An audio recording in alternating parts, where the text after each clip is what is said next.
一档又搁要结束咯。今年台北市佮有高雄市同款拢有大型的跨年的活动，各县市为着要拼观光哦，冇相关的活动，咱做伙来了解。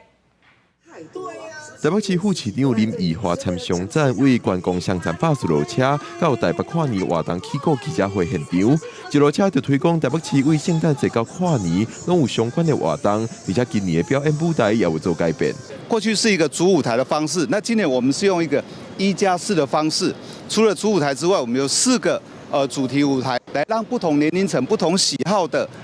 朋友们可以来选择。我们希望大家可以从现在开始有12区，大家也可以来在吃饭时间可以上我们餐车双层巴士，那又会有不一样的感受跟体验。伫同一天，高雄市也发布新闻稿，宣布今年高雄跨年活动也要参圣诞活动结合举办，而且也手大声公布今年要以全长240秒的跨年宴会来迎接2024年。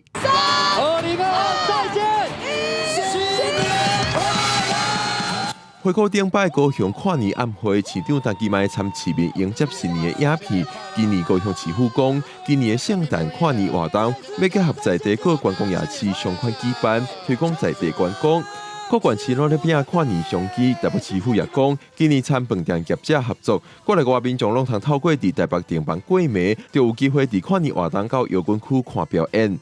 记者龚长水综合报道。